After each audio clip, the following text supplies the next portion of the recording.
Buenas tardes, chicos. Por favor, ¿alguien me puede decir si se escucha el audio?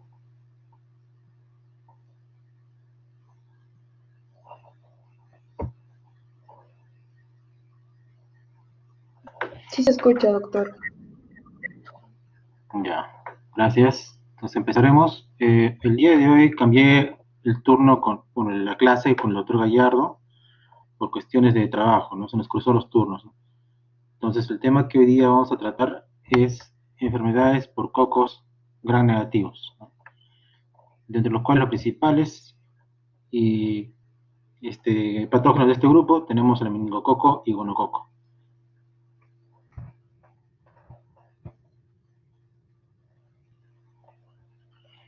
Ambos estos patógenos pertenecen al grupo de las neisseриáceas, ¿no? Que son una familia de beta-proteobacterias que son, bueno, aerobias gram negativas, ¿no? Hay 14 géneros en este grupo, dentro de los cuales el patógeno importante, ¿no? para nuestra especie es la neisseria, ¿no? Y dentro de este grupo de las neisserias, los dos patógenos humanos más importantes, ¿no? Por las patologías que producen, tenemos a la Neisseria gonorrhoeae y la Neisseria meningitidis. La Neisseria gonorrhoeae, como su nombre lo dice, produce la gonorrea, ¿no? Que es una enfermedad, muchos ya habrán escuchado, ¿no? Es una enfermedad de transmisión sexual, alta prevalencia, pero afortunadamente una baja mortalidad, ¿no? En cambio, la Neisseria meningitidis produce la meningitis meningocócica, que afortunadamente, bueno, tiene una baja prevalencia, pero sí estos casos revisten una alta mortalidad, ¿no? El paciente puede llegar a fallecer si es que tiene esta enfermedad. La Neisseria gonorrhoeae, como ya dijimos, es una enfermedad de transmisión sexual que se adquiere por y que generalmente va a afectar a las mucosas de la uretra en los hombres y el endocervix y la uretra en las mujeres, ¿no? El mecanismo por el cual se va a unir la bacteria, ¿no? a las células epiteliales va a ser porque esta bacteria, ¿no? la Neisseria gonorrhoeae, tiene unas formaciones ciliadas, ¿no? que se llaman pili, ¿no? Y además de la producción de la endotoxina lipopolisacárida, ¿no? En cambio, la Neisseria meningitidis no tiene los pili, bueno, tiene unas pequeñas vellosidades nada más, no les sirven tanto para adherirse, pero sí tienen el lipopolisacárido, ¿no? que es altamente tóxico y que le da, pues, ¿no? su factor de virulencia adicional. Además tienen también una cápsula antifagocítica, ¿no? Entonces, muchos de estos patógenos van a producir proteasas de inmunoglobulina A, ¿no? Lo cual también le promueve, ¿no? su virulencia, ¿no? O sea, esas proteasas van a degradar a la inmunoglobulina A que produce la persona, ¿no? o el paciente. Muchos individuos pueden albergar la Neisseria meningitidis en el tracto respiratorio superior, o sea, puede ser bacterias que forman parte de la flora normal, ¿no? Pero en cambio la Neisseria gonorrhoeae nunca va a formar parte de la flora normal, ¿no? O sea, si lo encontramos, en este caso el tracto respiratorio, el tracto urogenital, definitivamente va a ser patológico, ¿no?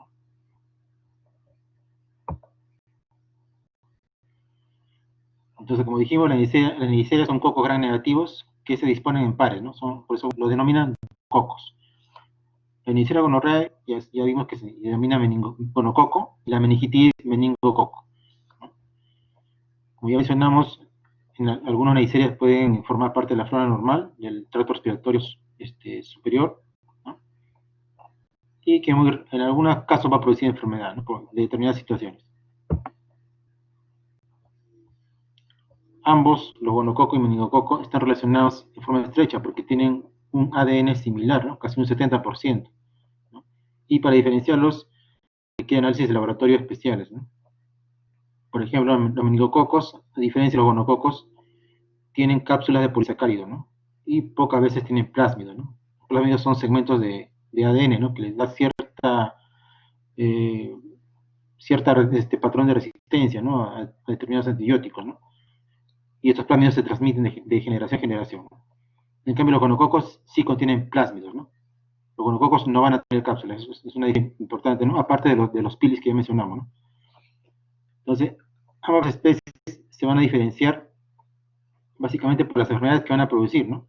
Meningococos, como su nombre lo dice, afecta a nivel de las meninges, ¿no? Produce una meningitis, ¿no? Si bien se encuentra en el tracto respiratorio superior, ahí no produce enfermedad, ¿no? O produce enfermedades muy leves, ¿no? En cambio,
Gary, ya sé, estuve mal, te descuidé y ahora no estás.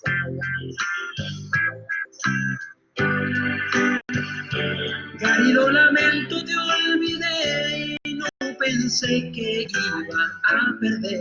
Ahora me dejaste solo, estoy sin ti. Tu miau es música, si pienso en ti. Vuelve a casa pronto, vuelve a mí.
Chicos, ¿ahora escuchan?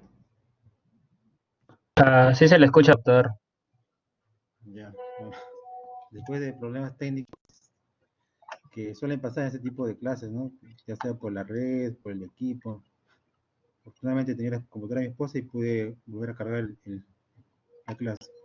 Bueno, nos quedamos en que los gonococos generalmente sí son, ¿no? Patógenos que por sí solos no se encuentran, ¿no? En el tracto respiratorio inferior. Los meningococos sí, no pueden vivir en el tracto respiratorio superior, pero algunas veces pueden producir la meningitis, ¿no? En cuanto a la morfología e identificación, ambos son muy similares, ¿no? Bueno, son diplococos gram negativos, ¿no? Los gram negativos generalmente tienen una coloración rosada, ¿no? A diferencia de gram positivos, que es una coloración azulada o morada. Tienen forma de riñón, ¿no? Como su nombre lo dice, son diplococos, entonces están en pares, ¿no? Y tienen unos lados planos o cóncavos, ¿no? Están adyacentes. Entonces, ambos son similares, como dijimos, en los cultivos. Muchas veces crecen cultivos especiales, ¿no? Como es el más usado, el medio de Martin Taller modificado, Martin Lewis y New York City, ¿no? Generalmente, bueno, pueden producir colonias transparentes o opacas, no pigmentadas y no hemolíticas, ¿no? Esa es quizás una de las neisseria, ¿no? Que pueden producir pigmentaciones amarillas, ¿no? De otro tipo de colores, arrugadas, otras formas, ¿no? Y en cuanto al crecimiento, bueno, generalmente los neisseриas crecen, en este caso meningococo y gonococo, crecen en condiciones aeróbicas, ¿no? Y muy raramente lo hacen en medio anaeróbico, ¿no? Entonces, necesitan sustancias complejas para crecer, por eso es que el medio de cultivo tiene que ser un medio especial, ¿no? Una de las características principales es de que van a oxidar ciertos hidratos de carbono, ¿no? Vamos a ver más adelante cuáles son, para poder diferenciar, ¿no? Si es un gonococo o un meningococo, ¿no? Obviamente que sería fácil diferenciar porque sabemos de dónde ha sido obtenido, ¿no? Si ha sido de secreción vaginal quizás o recurrentral, ¿no? O,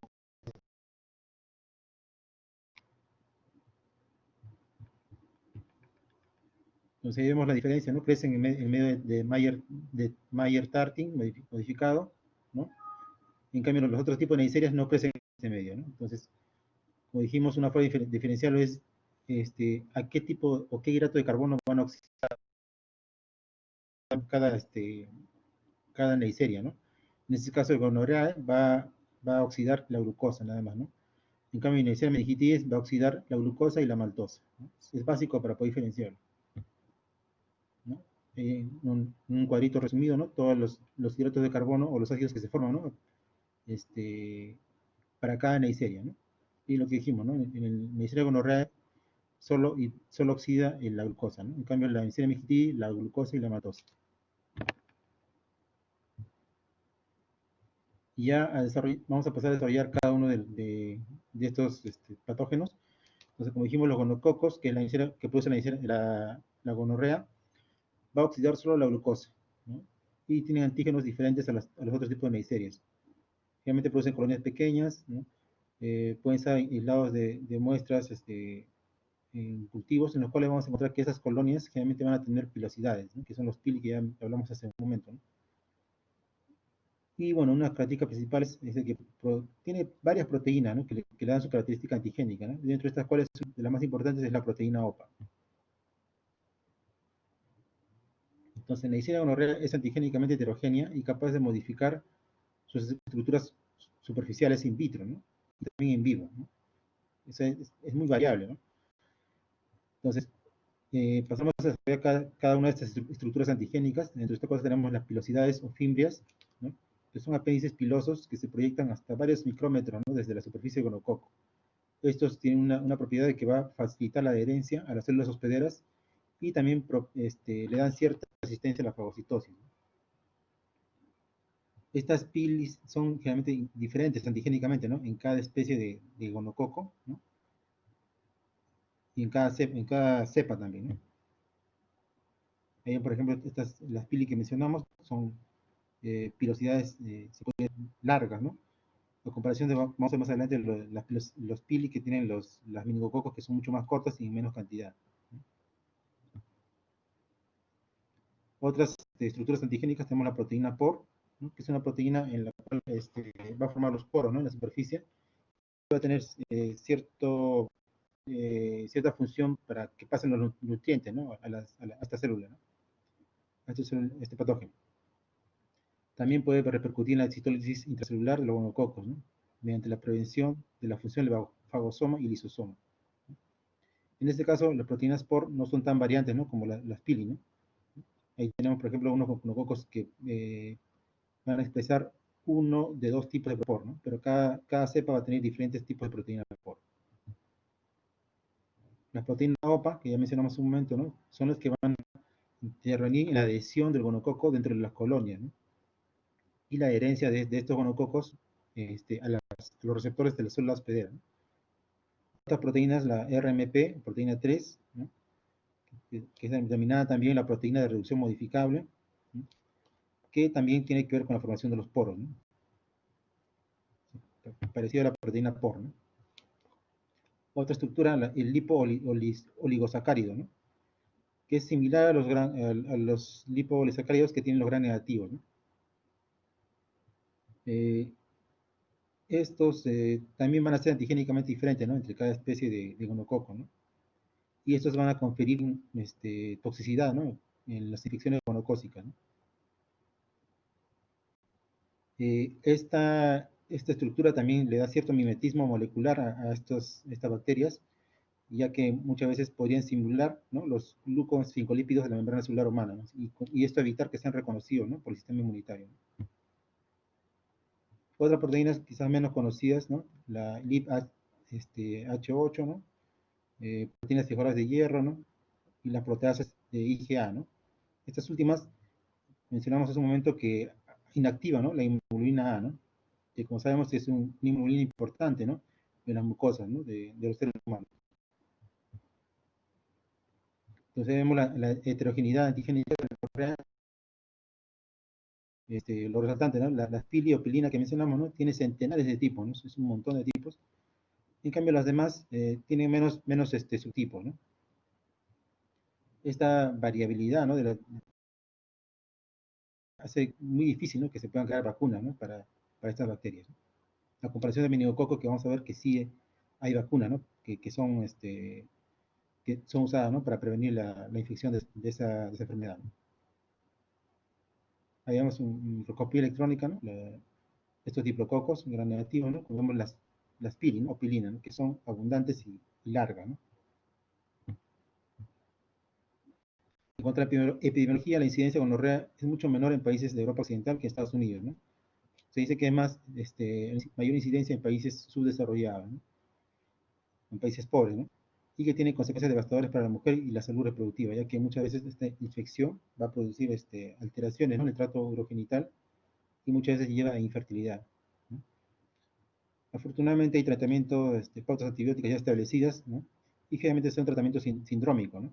En las cuales no solo se va a tratar a la gonorrea, ¿no? Sino también a otras posibles patógenos de transmisión sexual, ¿no? Como puede ser las clamidias, ¿no? O tricomonas, ¿no? Entonces, generalmente hay mayor cantidad de casos en varones, ¿no? Quizás también sea porque los varones son mucho más sintomáticos que las mujeres, ¿no? Y especialmente los varones homosexuales, ¿no? El grupo etario más afectado es la población. Le sigue en frecuencia la población joven adolescente, de 14 a 18 años, y después la población ya entrando a la adultez, ¿no? 25 a 30 años, ¿no?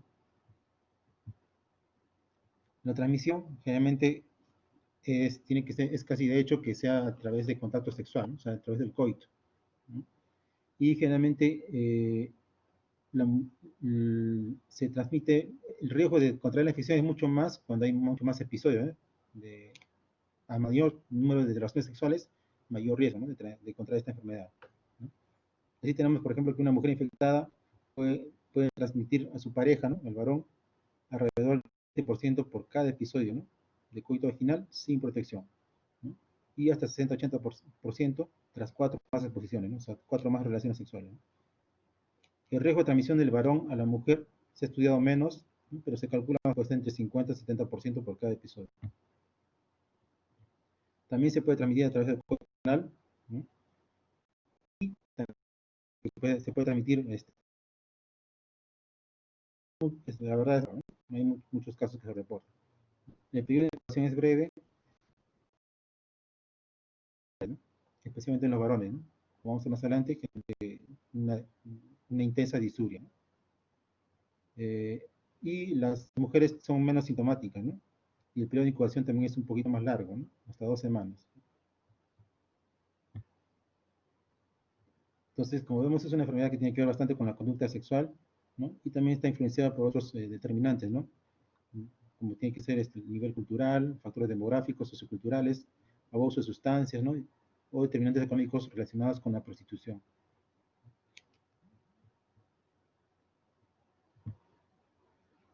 Entonces, ¿cómo es la clínica en estos pacientes, no?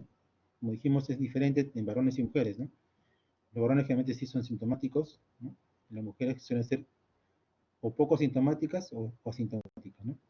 En el caso de varones, podría tener una infección no complicada, como una urtitis aguda, que puede presentarse de 2 a 5 días de evolución, o puede variar quizás un poco más de tiempo. Y lo característico es el exudado uretral y la disuria, ¿no? Una disuria que se da solo en el momento que realiza la micción, ¿no? No es tanto una poliaquiuria como que sí se presenta en otras enfermedades de transmisión sexual, ¿no? O otras infecciones en la uretra, ¿no? En comparación con la uretitis no gonocócica, el periodo de incubación de gonorrea es más breve, ¿no? O sea, y la disuria suele ser la más prominente, ¿no? El exudado es más profuso y purulento, ¿no? Ahí, por ejemplo, vemos una uretitis gonocócica y no gonocócica, ¿no? La gonocócica, como dijimos, hay un exudado abundante, purulento, ¿no? En cambio, las no gonocócicas, como por ejemplo la Chlamydia trachomatis, otros patógenos, el exudado es muy purulento, pero es en escasa cantidad. Otras complicaciones localizadas, ¿no? por contigüidad o, ¿no? o quizás por un mecanismo ascendente, puede afectar otras estructuras, ¿no? Por ejemplo, puede ser una epididimitis, ¿no? Que es una complicación más habitual de la gonorrea uretral, ¿no? También puede producir edema peniano, linfagitis peniana, absceso periuretral, prostatitis, vesiculitis seminal, ¿no? Infecciones de la glándula de Tyson-Cooper, ¿no? Obviamente esto tiene que ver si es que el paciente no es tratado de forma oportuna y de forma adecuada, ¿no? Otras complicaciones de estenosis uretral, ¿no? que se piensa que también tiene que ver más porque antes se usaba el nitrato de plata, ¿no? Para la curación de esto, ¿no? Y esto causaba una estenosis, ¿no? A nivel de la porción externa, ¿no? de la uretra, ¿no? Actualmente ya no se usa ese medicamento, ¿no? Hay otros antibióticos que son mucho más efectivos y lesivos. En cambio, en mujeres, generalmente la zona que más se afecta es el endocérvix, ¿no? Por eso siempre no debemos conformarnos con solo revisar la secreción vaginal. Se debe revisar el canal mediante un espéculo, ¿no? Entonces, generalmente, ¿no? lo que se trata de obtener en estos pacientes es una muestra de la uretra y del recto, ¿no? O incluso también se hace como un hisopado, ¿no? La secreción a nivel del cervix uterino, ¿no? Como dice acá, la vagina no se infecta, bueno, se puede infectar, quizás en mujeres, en mujeres de edad, no, la infección es mucho más difícil, ¿no? Que tiene que ver algo con los estrógenos, ¿no? Como dijimos, muchas mujeres permanecen, son tan leves que la paciente no le da importancia, ¿no? Entonces no solicita atención médica, no es evaluada y no recibe tratamiento y sigue contagiando al resto de sus parejas sexuales, ¿no? Y bueno, como vemos acá, en algunas series se ha visto que hasta un 80% de las mujeres con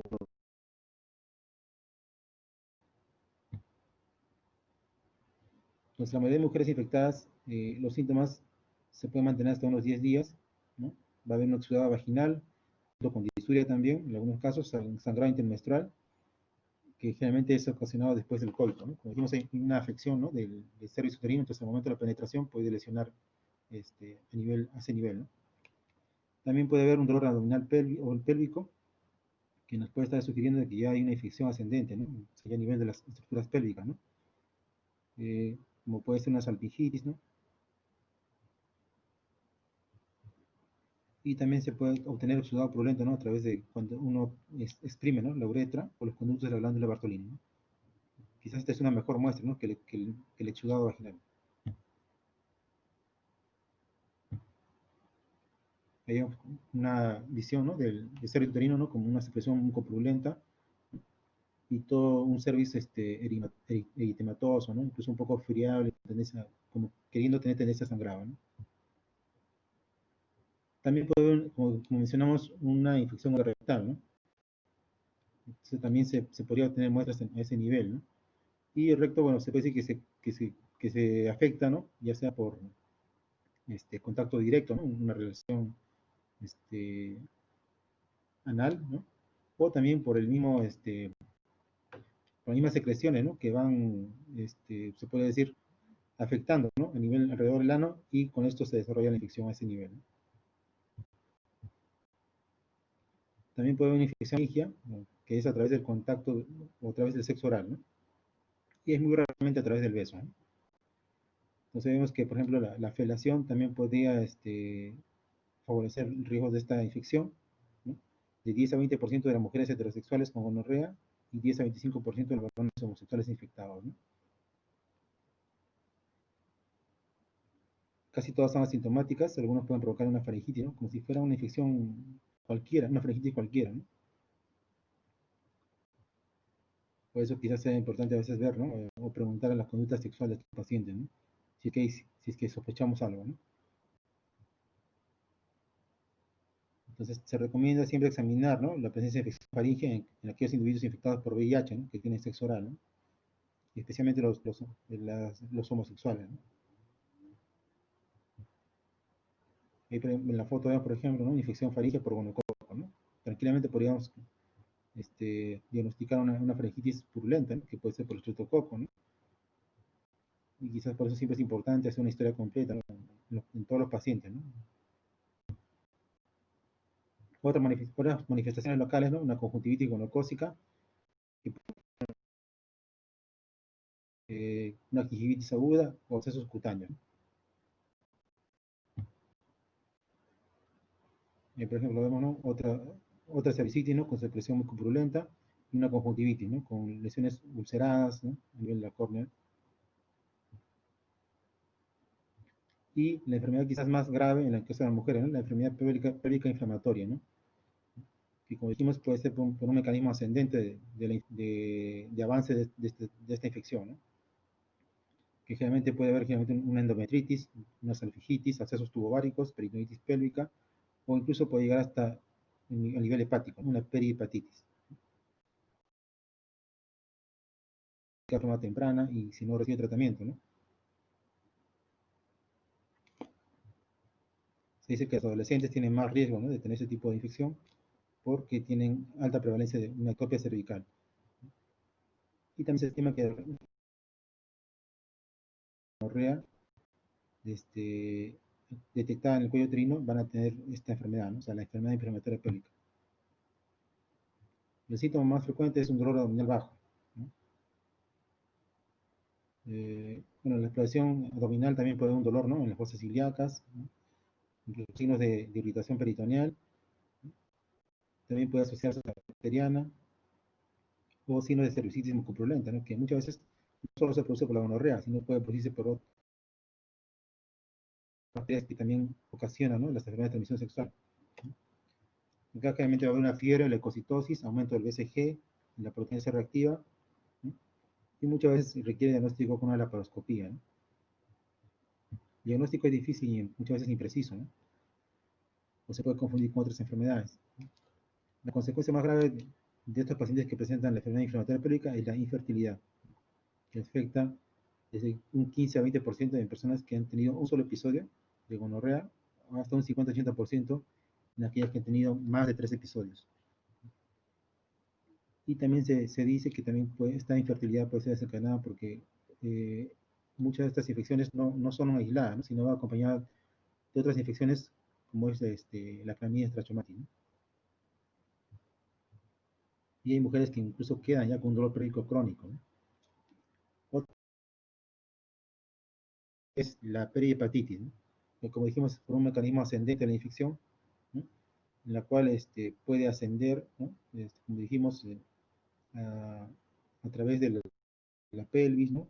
A través del peritoneo y puede llegar incluso hasta el hígado, ¿no? Otros estados, otras infecciones en población especial, puede ser la gonorrea en el embarazo, ¿no? Que obviamente tiene mayor riesgo de tener aborto espontáneo, ¿no? Un trabajo parto prematuro, una rotura precoz de las membranas fetales, ¿no? Otra infección que reviste vital importancia es la infección gonocócica diseminada, ¿no? En las cuales hay una diseminación bacteriémica de la Neisseria gonorrea, ¿no? O también se dice que puede ser por mecanismo por inmunocomplejo, ¿no? Que produce esta infección que actúa en nivel sistémico, ¿no? En la era preantibiótica era usual este tipo de compromiso, ¿no? O incluso había también endocarditis gonocócica, ¿no? En la actualidad es muy poco frecuente, ¿no? Otras manifestaciones de esta infección gonocócica diseminada es la meningitis, osteomielitis, shock séptico, incluso hasta dificultad, síndrome dificultatorio agudo, ¿no? Otra forma de presentación es el síndrome de artritis dermatitis, ¿no? Que si encontramos este síndrome, debemos sospechar de que hay una infección gonocócica diseminada, ¿no? Y obviamente tratar de que el paciente reciba el tratamiento lo más rápidamente posible, ¿no? Estas lesiones de tipo pápula, ¿no? Pústulas aisladas, ¿no? Con cierto componente hemorrágico, ¿no? Incluso pueden ser ampollas hemorrágicas, ¿no? O lesiones que nos pueden sospechar de otra enfermedad, ¿no? Como es un ectima gangrenoso.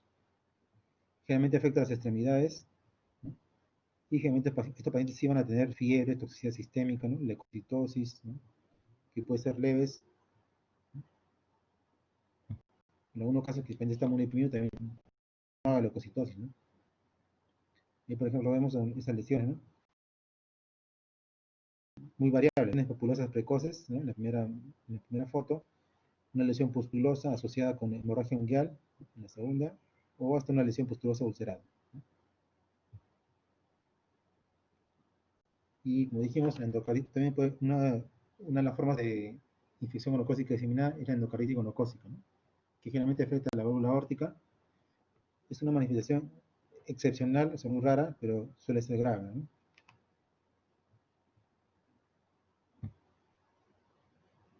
Y otras formas de infección puede ser en neonatos, ¿no? O población pediátrica, ¿no? Como es la conjuntivitis gonocócica de recién nacido, ¿no? Que se produce porque el recién nacido por canal de parto puede contaminarse, ¿no? En las conjuntivas con las secreciones, ¿no? Que contiene esta bacteria, ¿no? Pero actualmente es muy raro porque ya de nitrato de plata, bueno, antes se aplicaba esto, eh, con los cuales es una manera de profiláctica para ese tipo de infección, ¿no? Pero bueno, ¿no? Pueden transmitir, ¿no? Esta infección al neonato, ¿no? Y causar una infección gonocócica diseminada, ¿no? Con septicemia y artritis. Entonces, después del periodo neonatal, o hasta el año de edad, la mayoría de casos de niños puede adquirirse por el progenitor infectado, ¿no? Que generalmente tiene que ver con, quizás, si que pacientes presentan este tipo de infección, hay que sospechar que quizás sea una forma de abuso sexual, ¿no? La prueba diagnóstica, la muestra que las secreciones que sostienen de la uretra, el cuello uterino, el recto, ¿no? También se puede obtener en la conjuntiva, faringe o líquido sinovial, ¿no? Si es que hay un compromiso a nivel de articulaciones, ¿no? En el caso de que haya una sospecha de compromiso sistémico, ¿no? O una infección gonocócica diseminada, debemos pedir un hemocultivo. En cuanto al frotis, bueno, es cualquiera de estas secreciones que hemos mencionado, podemos hacer el frotis, ¿no? Y una tinción de Gram, fácilmente podemos ver los diplococos, ¿no? Y sospechar que más aún si es un gran negativo, ¿no? Por eso se dice que en varones realmente no es necesaria más pruebas diagnósticas que el simple frotis, ¿no? De la secreción uretral, ¿no? Y quizás en mujeres sí requiere más pruebas, ¿no? porque por mayor riesgo de tener quizás otro tipo de infecciones asociadas.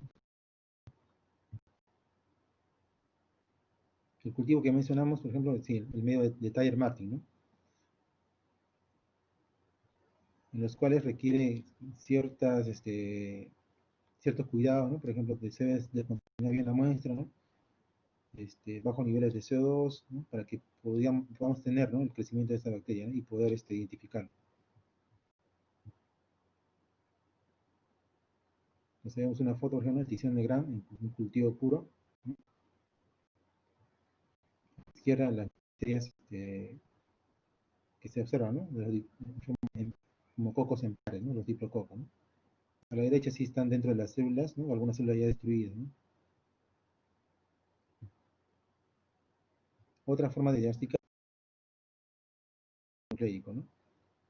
Que tiene una buena sensibilidad, ¿no? Especialmente en población sintomática, ¿no? Detecta rápidamente y el resultado también es rápido, pero la desventaja es de que muchas veces podría dar un resultado positivo, ¿no? A pesar quizás que el paciente ya se haya curado, ¿no? Entonces que generalmente no se recomienda, ¿no? Como medio diagnóstico. Diagnóstico serológico, bueno, también se puede hacer, ¿no? En suero y el líquido genital, ¿no? Mediante la identificación de inmunoglobulina IgA, ¿no? Contra las pilosidades gonocócicas, ¿no? Sin embargo, no son de gran utilidad, ¿no? Entonces, siempre se prefiere la tinción de Gram y los cultivos, ¿no? El tratamiento, bueno, quizás el antibiótico de elección generalmente para todo tipo de compromiso, ¿no? Por el gonococo suele ser la ceftriaxona, ¿no? Lo que sí puede variar son las dosis, ¿no? De acuerdo al compromiso, ¿no? Por ejemplo, en caso de infección no complicada en el cuello uterino, uretra o recto, ¿no? Puede usarse cefixima, si es por vía oral, o ceftriaxona, ¿no? Obviamente lo que más se usa, ¿no? Medicamento de infección es la ceftriaxona, ¿no? En este caso puede ser 125 miligramos dosis única. Si hay infección faríngea, si hay conjuntivitis, 1 gramo, ¿no? Dosis única. En cambio, si hay infección gonocócica diseminada, ¿no? Ceftriaxona intravenosa cada 24 o durante 24 o 28 horas, ¿no? Luego oral tenemos que pasar antibiótico terapia vía oral, ¿no? Con cefixima, 400 miligramos vía oral 2 veces al día, ¿no? Si hay compromiso meningio o endocarditis, también usamos ceftriaxona, ¿no? Pero la dosis quizás mucho más frecuente, ¿no? 1 gramo o 2 gramos cada 12 horas, ¿no? Y el tratamiento también es mucho más largo, 10 o 14 días, ¿no? O en el caso de endocarditis, hasta 4 semanas, ¿no? En caso de oftalmopatía neonatarum, o sea, compromiso de conjuntivitis en el neonato, ¿no? Ceftriaxona también se debe regular la dosis de acuerdo al peso del paciente, ¿no? En otras guías menciona, por ejemplo, ceftriaxona hasta 250 miligramos, ¿no? O 500 miligramos dosis única, ¿no?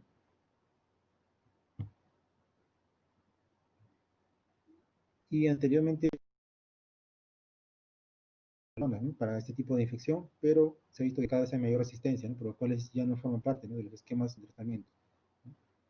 Y muchas veces, como dijimos, estas infecciones puede haber coinfección con otro tipo de bacterias, ¿no? Como es la clamidia, ¿no? Y por eso es que suele asociarse el tratamiento con acitromicina, ¿no? Para cubrir esas dos bacterias, ¿no? Ya sea acitromicina o doxiciclina, ¿no? Por eso que generalmente este tipo de infecciones, el manejo el tratamiento es de forma sindrómica, ¿no? Como veremos más, creo que en unas clases más adelante vamos a ver ese tipo de tratamiento, ¿no? En cuanto a la epidemiología, prevención y control, la gonorrea es distribución, está ampliamente distribuido, y se transmite exclusivamente mediante el contacto sexual, ¿no? A menudo por mujeres o varones con infecciones asintomáticas, ya que en población sintomática es muy raro, ¿no? De que tengan relaciones sexuales, ¿no? Porque si lo van a tener es doloroso, ¿no? Por eso suelen evitar, ¿no?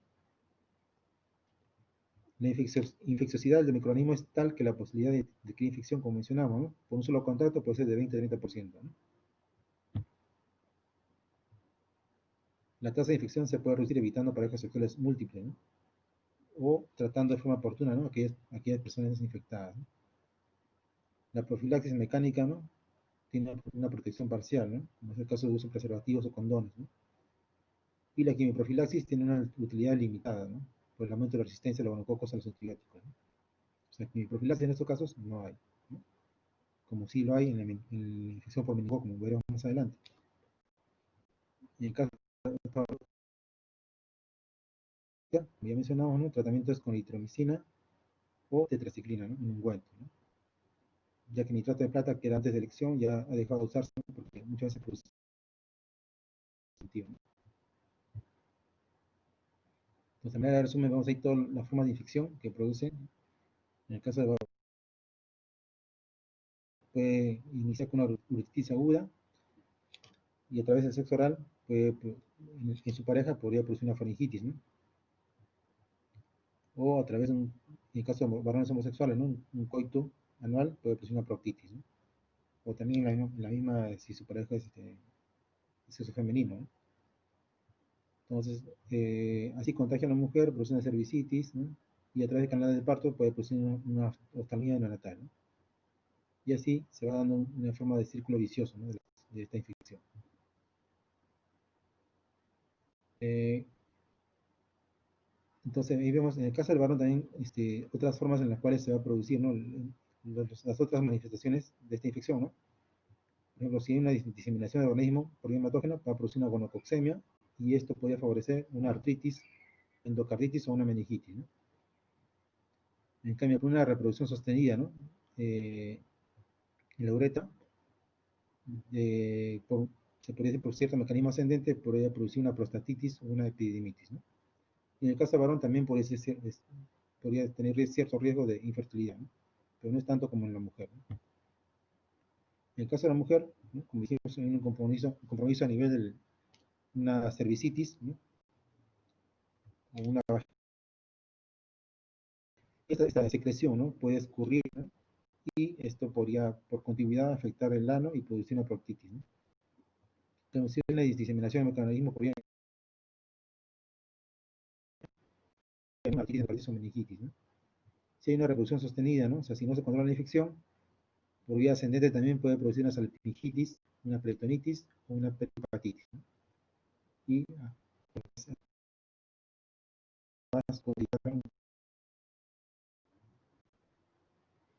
ya pasando a la segunda bacteria que vamos a tratar, la Neisseria meningitis, ¿no? También llamada meningococo, que se decía que producía la fiebre, la llamada, ¿no? Antiguamente, ¿no? La fiebre cerebroespinal epidémica, ¿no? Ya que se veía, ¿no? Que se presentaba en cierto grupo. Se han identificado por lo menos 13 serogrupos de los meningococos, ¿no? Mediante la especificidad inmunológica de los polisacáridos capsulares, ¿no? Los serogrupos más importantes relacionados con la enfermedad en el ser humano son A, B, C, X, Y, W, 135, ¿no? El polisacárido del grupo A es un polímero, ¿no? eh, que es el que le da cierta característica antigénica, ¿no? Se encuentran antígenos meningocócicos en la sangre y en el cultivo de líquido suprarraquídeo, ¿no? En la enfermedad activa, ¿no? Y hay ciertos brotes epidémicos, ¿no? Y casos esporádicos, ¿no? En poblaciones cerradas especialmente, ¿no? Y aquellas que están relacionadas más con la enfermedad epidémica son los serogrupos de grupo C y el grupo A, ¿no?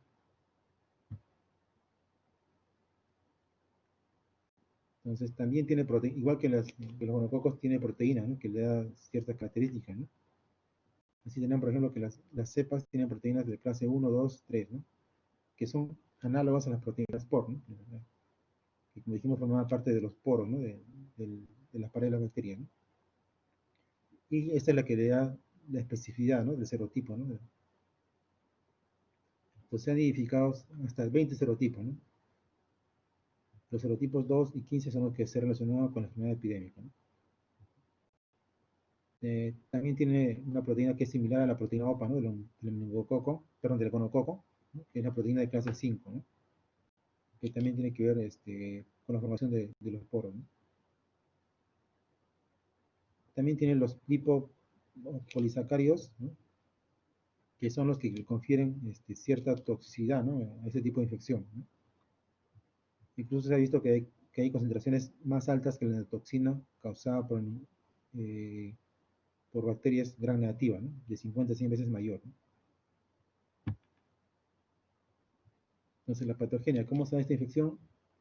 Se inicia en la superficie nasofaringea, ¿no?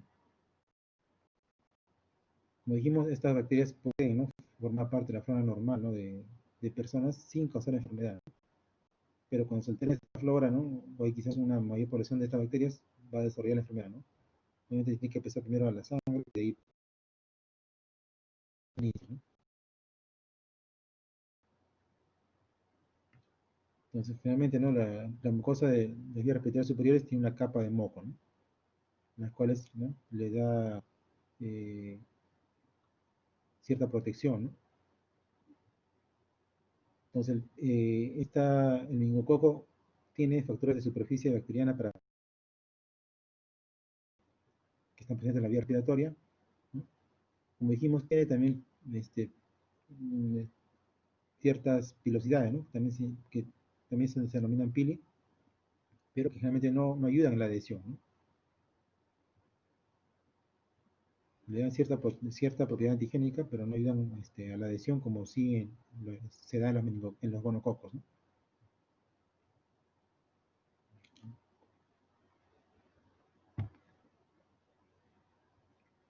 Entonces, tan solo como dijimos, los meningococos generalmente tienen una cápsula, ¿no?, antifagocítica, ¿no?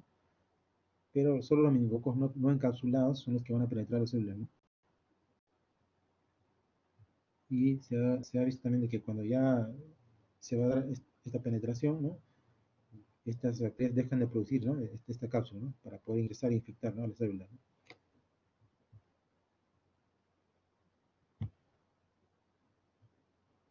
Como dijimos, allí los microorganismos están adheridos a las células epiteliales, ¿no?, con cierta ayuda de las pilosidades, ¿no? Entonces, pueden invadir estas células, ¿no?, y pueden llegar también a torrentes sanguíneos, ¿no?, y producir una bacteriemia que inicialmente puede ser como cualquier infección respiratoria alta, ¿no?, pero que después de la bacteriemia, ¿no?, alojarse en la meninge, ¿no?, y producir esta meningitis, ¿no?, meningocócica, ¿no? Entonces, la complicación más en estos casos, como ya se mencionó, es la meningitis, ¿no?, que se da inicialmente previo a una meningoxemia, ¿no? Los síntomas es igual que cualquier meningitis, ¿no? Una cefalea intensa, vómito, rigidez de cuello, que muchas veces va a evolucionar a un coma, ¿no?, que esta enfermedad desafortunadamente es rápidamente progresiva, ¿no? Puede haber trombosis de diversos vasos sanguíneos pequeños, ¿no?, muchos órganos con infiltración vascular y hemorragias petequiales, ¿no?, que también son ciertas características de este tipo de enfermedad, ¿no? Puede haber una miocarditis intersticial, artritis, lesiones de la piel. En la meninges también puede haber inflamación con trombosis de estos vasos sanguíneos, ¿no?, exudación de polimorfos nucleares, ¿no? La meningitis a la circulación lumbar va a tener, ¿no?, un exudado purulento, ¿no?, un líquido francamente purulento, ¿no? No se sabe en qué momento o por qué esta infección asintomática ¿no?, va a terminar una meningoxemia y meningitis, ¿no? Obviamente tiene que ver quizás con el estado inmunitario del paciente, ¿no?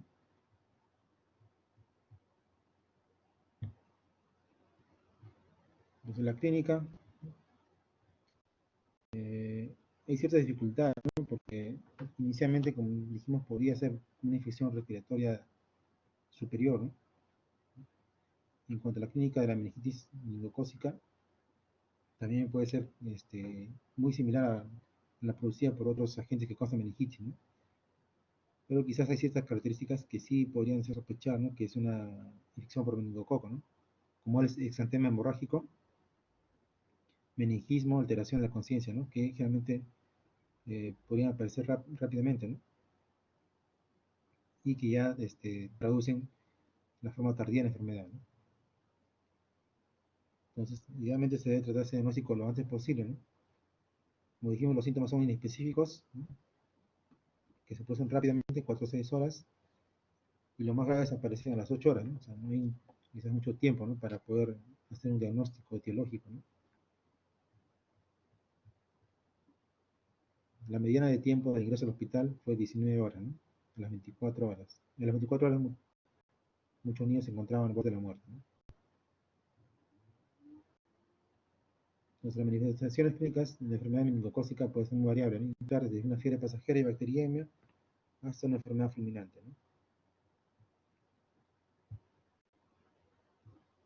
Entonces, como dijimos, inicialmente por una infección respiratoria, una infección de la vía respiratoria superior, ¿no? Como puede ser una faringoamigdalitis, y ahí puede pasar a través de la sangre, ¿no? Una bacteriemia y producir meningococcemia, ¿no? Y comprometer las meninges, ¿no? Y producir la meningitis, ¿no? Entonces hay 4 situaciones clínicas, ¿no? que mencionan la mayoría de revisiones, ¿no? Puede una bacteriemia sin sepsis, que puede ser una enfermedad de vías respiratorias superiores, un exantema, ¿no? Lesiones a nivel dermis, que ya no deben sospechar, ¿no? De este tipo de infección, ¿no?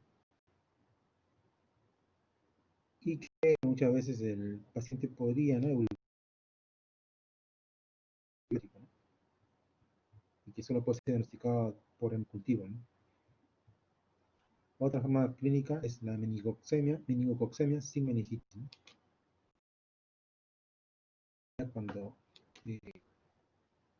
hay un estado del paciente, ¿no? En el cual ya es muy sintomático, ¿no? En el cual ya puede haber alteraciones, ¿no? En el laboratorio, ¿no? Mucocitosis,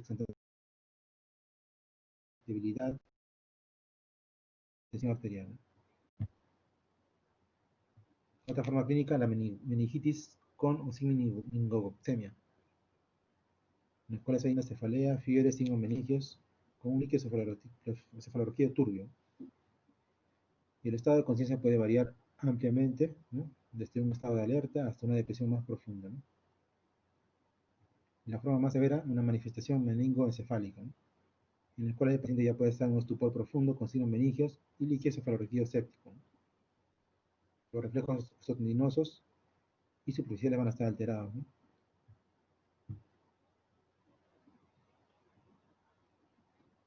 Ya, entonces, la presentación inicial típica, ¿no? Generalmente se caracteriza porque es un inicio súbito, náuseas y vómitos, cefaleas, disminución de la capacidad para concentrarse, mialgias, sin otras enfermedades, ¿no? La triada clásica de la meningitis suele ser fiebre, rigidez de nuca, conciencia. Entonces, como vemos, los signos pueden variar ampliamente, ¿no? Pero si nosotros vemos unas lesiones petequiales, ¿no? Podríamos sospechar en esta enfermedad, ¿no? No solo en lesiones petequiales en la piel, ¿no? También podemos ver en conjuntiva, ¿no? Por eso siempre es importante hacer un examen completo, ¿no?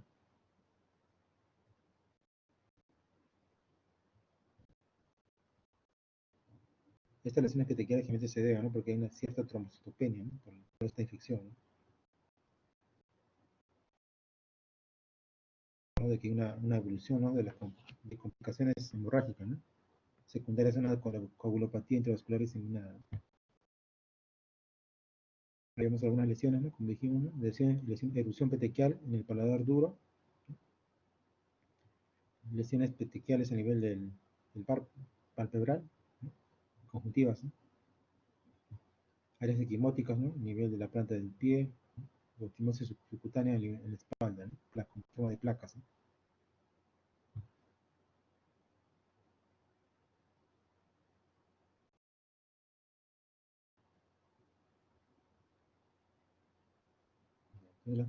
Como dijimos, hay pruebas de. Las manifestaciones meningias van a ser muy similares a otro tipo de infecciones, ¿no? Y quizás los que tengan peor pronóstico son los extremos de la edad, ¿no? O sea, los que son muy pequeños o los de edad avanzada, ¿no?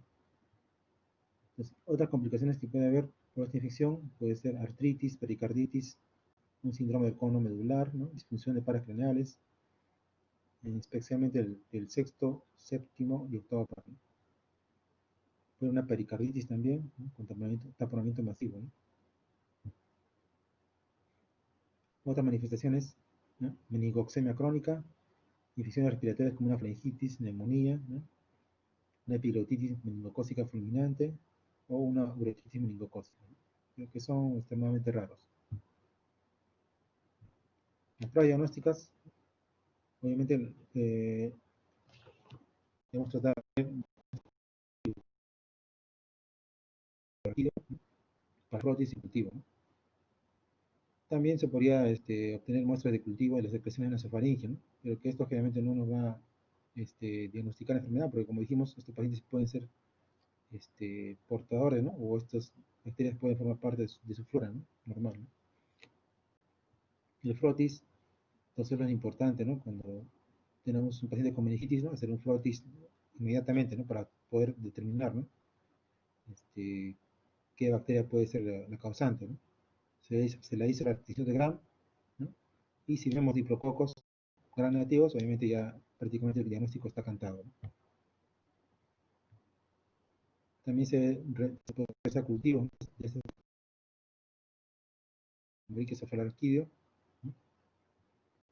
Que como dijimos requiere también cierto tratamiento especial de esta muestra, ¿no? Para descontaminar la muestra, ¿no? Y favorecer el crecimiento de esta bacteria, ¿no? Y poder identificarla, ¿no? Como dijimos, una diferencia con el gonococo es de que esta bacteria, ¿no? La meningococo va a oxidar, ¿no? Tanto la glucosa como la maltosa, ¿no? El diagnóstico serológico se podría identificar, ¿no? Los anticuerpos contra polisacáridos meningococos, ¿no? Mediante el último látex o las pruebas de presión, ¿no? Pero que generalmente no son muy usados, ¿no? PCR o reacción cadena polimerasa, ¿no? Al igual que, que el gonococo, tampoco es de gran ayuda, ¿no? El tratamiento, eh, igual, ¿no? Que el gonococo, ¿no? Se trata con ceftriaxona, ¿no? Pero obviamente al ser una infección más severa, ¿no? El tratamiento es mucho más largo, ¿no? Y a una dosis mucho mayor, ¿no? Así tenemos, por ejemplo, la meningitis meningocócica, ¿no? Los niños siempre hay que regular la dosis por kilo de peso, ¿no? Y en adultos se puede 1 gramo cada 12 horas, ¿no? Otra alternativa es la penicilina G sódica. La desventaja de este antibiótico es de que hay que darlo mucho más, ¿no? Cada 4 horas, ¿no? Y en caso de alergia a penicilina o cefalporinas, una alternativa es el coronafenicol, ¿no? En estos casos, como mencionamos, sí podemos dar una profilaxis antimicrobiana, ¿no? En aquellos pacientes que han tenido contacto, ¿no? O para evitar, ¿no? El desarrollo de la enfermedad, ¿no?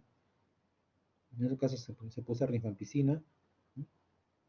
O como alternativas también ciprofloxacina o también ceftriaxona, ¿no? Como dosis única, ¿no?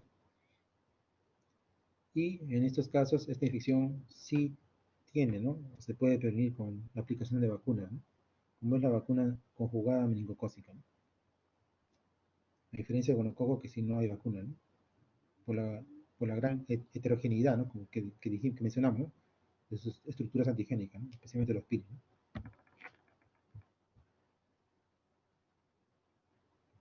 Ahí vemos algunas características del líquido cefalorraquídeo, ¿no? La meningitis meningocócica, ¿no? El leucocito generalmente, como dijimos, es un líquido purulento, entonces va a haber una gran cantidad de células, ¿no? Aplaminio polimorfo nucleares, que nos indica que es una infección aguda, ¿no? Las proteínas también van a estar elevadas, ¿no? Más de 80 miligramos por decilitro. Lo que más va a ayudar al diagnóstico es la tinción de Gram, ¿no? En la cual vamos a identificar los diplococos gram negativos intracelulares o extracelulares, ¿no? Y la glucosa también, que va a estar muy disminuida, ¿no? Menos de 40 miligramos por decilitro. En cuanto a la epidemiología, prevención y control, como dijimos, esta infección no es de alta incidencia como sí lo es la gonorrea, ¿no? Entonces se presenta en ondas epidémicas, ¿no? Obviamente también militares, ¿no? O sea, poblaciones cerradas, ¿no? O en peregrinos, ¿no?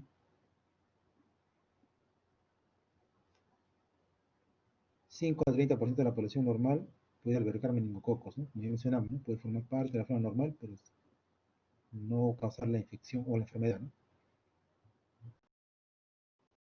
En las epidemias la tasa de portador puede ascender a 70-80%, ¿no? Una elevación del número de casos va a presidir un incremento del número de portadores respiratorios, ¿no? el tratamiento con penicilina no erradica el estado portador. ¿No? O sea, puede prevenir el desarrollo de la enfermedad, pero no va, el paciente puede seguir como portador. ¿No? Como mencionamos, la rifampicina se usa como de forma profiláctica, ¿no? Aunque también se puede usar la ciprofloxacina. ¿No?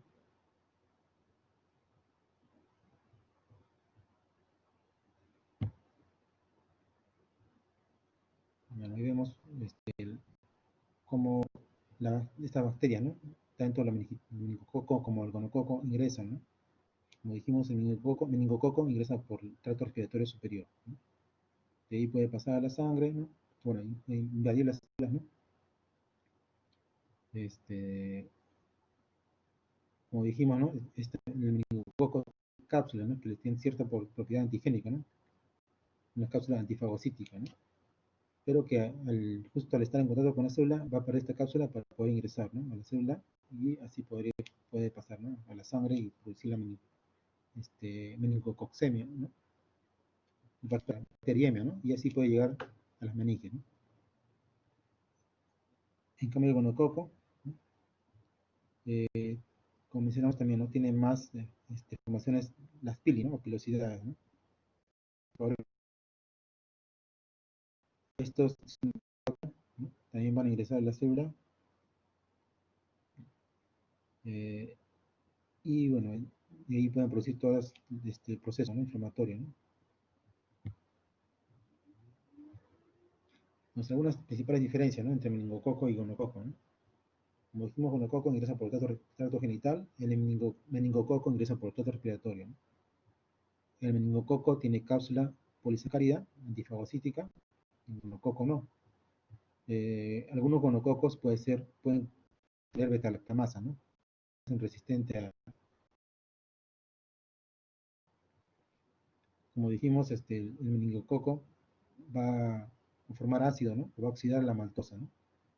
Ambos oxidan la glucosa, pero solo el meningococo va a oxidar a la maltosa. En cuanto a vacunas, solo el meningococo puede beneficiarse con las vacunas, ¿no? Otras características,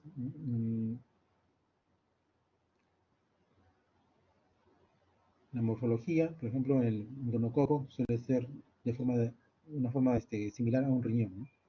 En cambio, el meningococo suele ser una forma semicircular, ¿no? Eh, lo que dijimos también, ¿no? El meningococo tiene cápsula, el gonococo no, ¿no?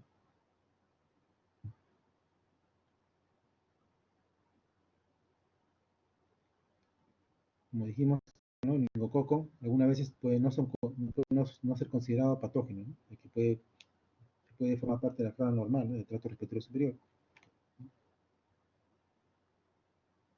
Las muestras, bueno, meningococo, como ya se mencionó, las muestras ideales en líquido cefalorraquídeo, ¿no? En cambio, el gonococo, las muestras de secreciones, ¿no? Genitales, ¿no? En cervix, uretra o recto, ¿no? Los gonococos también pueden producir beta-lactamasa, como dijimos, ¿no? Los meningococos raramente producen esta enzima, ¿no? Ambos tienen cierto movimiento por las pilosidades.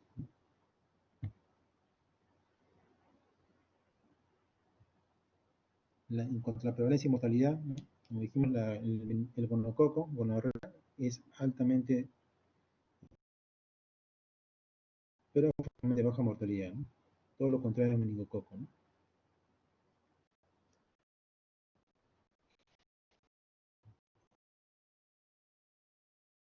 Que pueden producir estas infecciones, ¿no? Gonococo puede producir, lo clásico, ¿no? Es a nivel compromiso genital, ¿no? Pero también puede producir conjuntivitis, faringitis, proctitis, uretritis, ¿no? Prostatitis, orquitis, ¿no? En cambio, el meningococo, lo clásico también es compromiso a nivel meningio, pero también podría producir meningoxemia, ¿no? Sepsis, ¿no?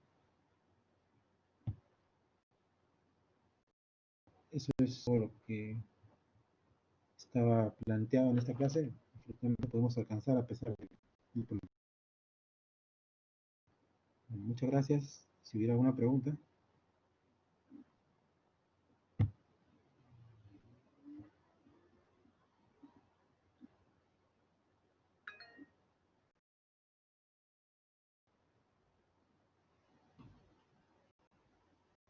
Adrián,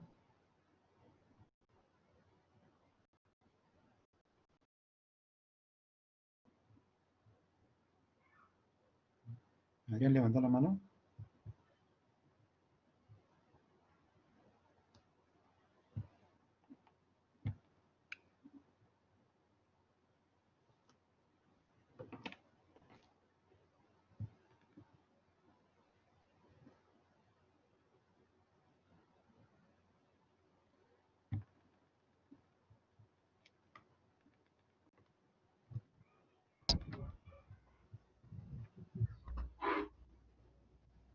Hola. Adrián, Doctor, ¿me escucha? Buenas tardes. sí. ¿Qué tal, doctor? Buenas tardes. Mi consulta era, en el caso de la meningitis por el meningococo, ¿se podría considerar como un factor de riesgo en infecciones intrahospitalarias o no se lo tiene tan presente de esa manera? En especial, digamos ahora en este caso que hay tantas personas con respiradores artificiales. Mm, podría considerarse, ¿no? Porque como mencionamos, forma parte de la flora normal, ¿no? Y como toda infección o bacteria que desencadena una infección, ¿no? Y si esa bacteria forma parte de la flora normal, se debe a veces que se altera, ¿no? Esta flora muchas veces por el uso de otros antibióticos, ¿no? Pero afortunadamente, si diagnosticamos meningitis, en cualquier tipo de meningitis, el tratamiento ideal, ¿no? O el que más se usa es la ceftriaxona, ¿no? Y como ha visto ahí, afortunadamente cubre, ¿no? Esta bacteria, ¿no?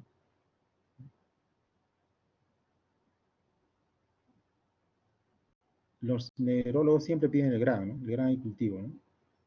Y al menos en mi experiencia, bueno, yo no soy neuro, pero sí veo pacientes, bueno, me llaman por problemas respiratorios y te juro que hasta ahorita no he visto nunca este tipo de infección, ¿no? Se menciona en literatura, pero en la práctica no lo he visto, ¿no? Quizás en otros países, ¿no? Pero, como te digo, ¿no? Apenas un paciente sea diagnosticado de meningitis, se arranca totalmente con ceftriaxona, ¿no?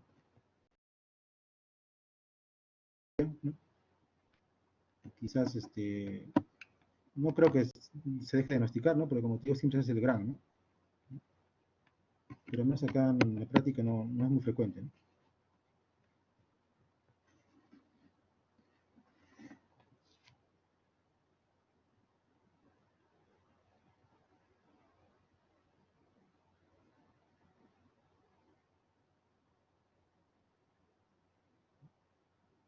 ¿Alguna otra pregunta, chicos?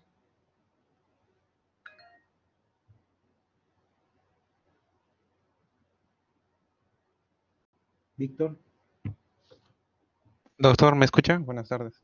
Sí, sí, te escucho ahí. Disculpe, tenía una duda. ¿Por qué la ausencia de meningitis en un paciente con meningococcemia se considera un signo de mal pronóstico?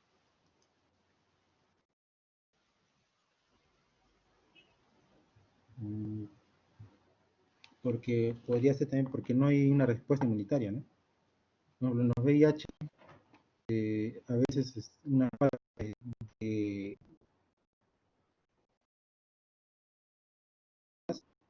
podría retrasar el diagnóstico, ¿no? Y eso hacer que cuando ya la infección se manifieste del todo, ya sea muy tarde, ¿no?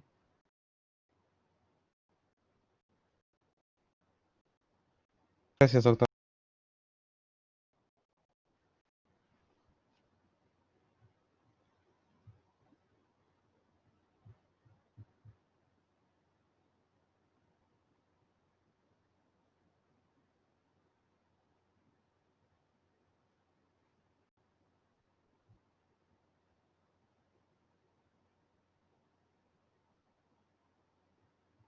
Bueno, chicos,